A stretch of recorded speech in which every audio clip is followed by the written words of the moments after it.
Shafqat Rabbee, when Hadi's brother warns the Yunus regime, you could end up like Sheikh Hasina if the killers are not punished, or words to that effect. Does that spell trouble for the regime, or are the radical Islamist elements within the regime so well entrenched in the system that comments like this would be water of the duck's back? Well, thanks for letting us speak, because we are actually from Bangladesh, talking from Dhaka. Probably know a little bit more than most of you guys from India. So if you allow me maybe 1.5 minutes, I can explain what's going on in here. So the young people who toppled the Bangladesh government, the last Bangladesh government, are obviously upset. And one of their most consequential and most significant superstars, Osman Hadi, was murdered. Before his murder, Osman Hadi actually gave many interviews, including one in our station. And before the interview, he had shown us phone numbers that are giving him threats. These are all Indian phone numbers. And most likely people from Awami Leagues, the people who are living in India right now, sending him threat letters and text messages. So there are certain, like corroborations why his friends think that the killers are, at least, if not Indians, but Awami Leagues living in India, something like that. So that's how this whole... His friends may think, but for a government to make such a statement, one would expect at least an iota of investigation. I know you're in Dhaka, but we would expect even Dhaka to ask the basic questions, sir. Right, they actually did. And some of the people who were arrested, including the guy who helps people smuggle, like who do people smuggling, illegal border crossing, his name is Philip or something like that. He actually told that some of the people who are involved in this killing fled to India. So these are facts that are reported in Bangladeshi media. But so not stated by the government in that press conference, where they said they did not have any evidence to indicate that they had gone to India or words to that effect. But be that as it may, go on, sir. Yeah, so the reason the Bangladesh government is not blaming India as a country is responsible, right? That is the most responsible thing to do, without having enough evidence not to blame a neighboring sovereign nation that you killed my guy. So I think that's responsible. It's not irresponsible thing that the government is doing. They are not blaming India directly. So all of these things are playing out in the media, like yourself. You are using words like ISIS, ISI, Al-Qaeda already, someone just using this, just throwing these words, random words into a situation. None of those things exist in here. So, and a Hindu being lynched on the streets amidst chants of Nare Takbir happens in a very Bhadralok society, sir, isn't it? No, of course not. There are Dalits who are killed in India as well. So crazy people do crazy things in South Asia. You should know that very well. And all of these countries have these things. And Chaya not being targeted, Rabindra Sangeet being targeted systematically, really? Rabindra Sangeet was not targeted. Chaya not stood for the fallen regime throughout 15 years. So there are some politicization of their culture, and that was being attacked by the people who followed Hadi. So there's a lot of politics going on in here. It's not an indictment on religion, not an indictment on culture per se, not on Rabindranath Tagore for sure. There is politics in all of these elements that we're talking about. And sane analysts, people who are responsible analysts, should take context into play before throwing adjectives and crazy words and attributions. So we really need to calm down the temperature. Okay, so when we analyze these situations, this is our responsibility as responsible media.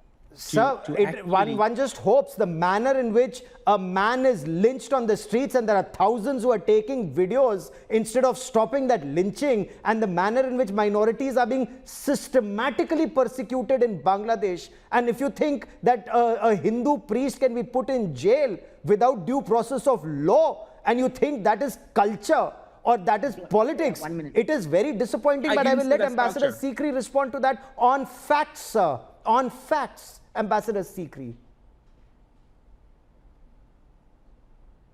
Yeah, I think that what you're saying is absolutely right.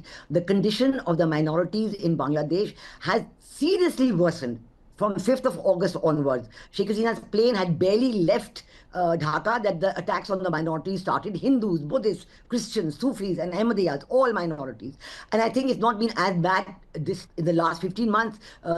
only I can compare it to what happened in 1971 when the genocidal attack was launched. And I think, again, on the bestial, inhuman, medieval, barbaric manner in which Deepu Chandra was killed, the world community is waking up and sending strong messages on the way in which he was killed. It's not possible in a civilized society to have this kind of treatment, and all that, that Mohammed Yunus really hasn't said anything about it, something about new Bangladesh. But as you're showing on your screen, this is continuing. There is no stop in the attacks on the Hindus and the Buddhists and the Christian minorities. Complete inability to actually control the law and order, complete inability to control the people who are doing this. The people seem to be having the complete immunity to go ahead with the killings, the grabbing of land, the taking away of the jobs, the destruction of businesses. I think this is absolutely unacceptable that the Yunus government is complaining, is saying they have nothing. And the moment he's asked about it, whenever he's traveled abroad and he's asked about the attacks on the minorities, all he says is, oh, fake news from India. That's all he's had to say. He had not given a I want to get Shafqat Rabbee to respond to that. I want to get Shafqat Rabbee to respond to that, since he's in Dhaka, since he's on ground zero, since he has better access to information and I presume unbiased information. Shafqat Rabbee, as somebody from South Asia, I would expect you to respond to this. Well, we need to take context and also the numbers. Explain the context. Explain the context of Hindus and other minorities being targeted systematically in Bangladesh from the day that Sheikh Hasina's government or regime was ousted, sir. Yeah.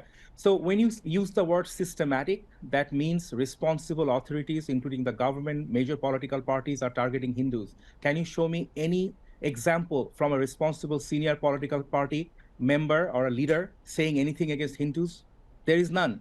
There are fringe elements in this society like any other society. The complete inactivity. You need to allow me to talk, because Sir, I allow you to we talk. must keep this. We must keep this conversational. You've raised a point. Ambassador Sikri is responding. You've raised a point. Let Ambassador Sikri respond to that point. You raise your next point after that, Ambassador Sikri. And can we have just the two of them on screen, please? Go on, Ambassador Sikri. Well, I want to say that the way in which the system in Bangladesh, it's a regime, it's not a constitutional government, the way in which they think they can deny this when the whole world knows what is happening, it's been documented. Books have been published, papers have been written, human rights organizations have mentioned. The organizations within Bangladesh are writing about it. They have published their own reports. And all that the people who are supposed to be in charge, or you would imagine that a press representative would be more open-minded, all they can say that it's not true. So I think that this kind of deniability is not only impossible to believe, it shows the guilty conscience. It shows that they're guilty of those actions, and that is why they're denying it. Why is it that we are not denying anything? Why is it, may I just finish? Why is it that the Hindu teachers, primary school teachers, have been surrounded by mobs and forced to resign? Why is it that the Chittagong indigenous people, they have been raped and they accuse the army of joining in on those attacks? All this has been coming out in the media writings, in what even your own organizations have been covering. Okay. Your own Mr. Rabbee, you want to quickly respond to the points that Ambassador and how is it that you just keep on saying you have nothing to say, except you have not checked a single person? A few people were arrested at one point, they were released on bail. Not a single case has been filed.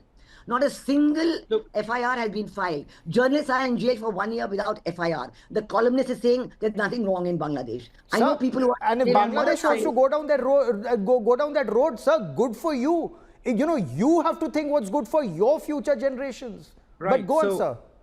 Yeah, I mean, this is embarrassing for you guys, because no, it isn't. Not even in here, you do not know much about the society, not even the people. You are having a show on Bangladesh, but you are just talking among yourselves. How does it even work? No other media would allow this kind of behavior. You are there, you are responding, unless you're feeling very weak that you are unable to respond on merits. My feelings. Okay, so you are not judging my merit here. I'm giving you perspective. Give me perspective. So we are here for perspective. Yeah, so if you listen to Veena Sikri, she just mentioned a comment that after 1971, this is the worst that you have. Do you guys even read United States human rights reports on South Asia for countries like India and Bangladesh? Veena Sikri did not say that.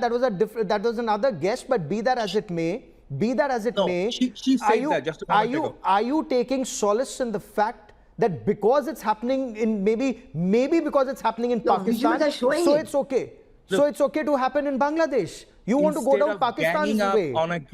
Instead of ganging up on a guest, try to listen to the guest. Otherwise, don't invite.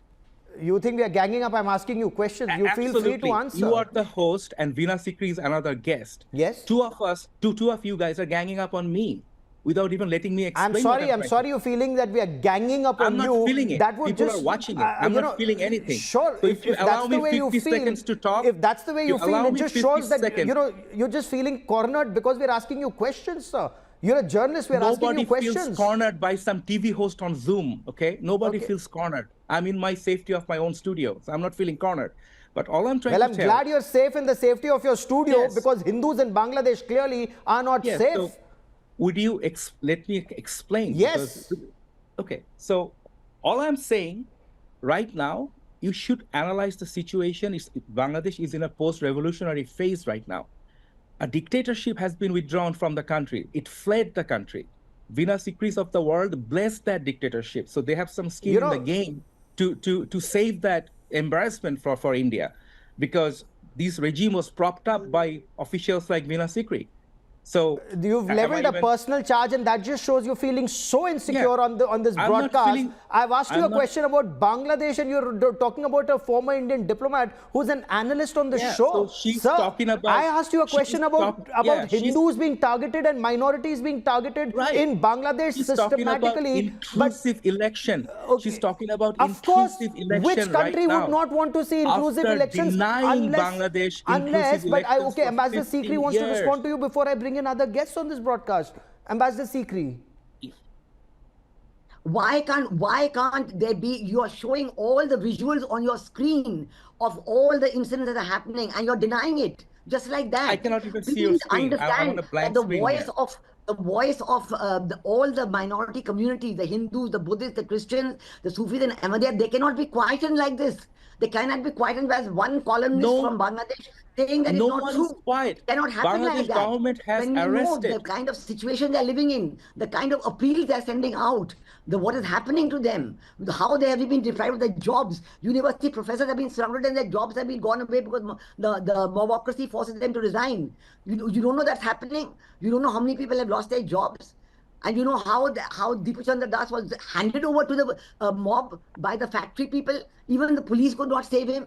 Just handed over to the mob. Unless these are uncomfortable truths that the regime wants to brush under the carpet, and maybe the media, or at least elements in the Bangladeshi media, also wants to brush this under the carpet. Uncomfortable truths about Bangladesh.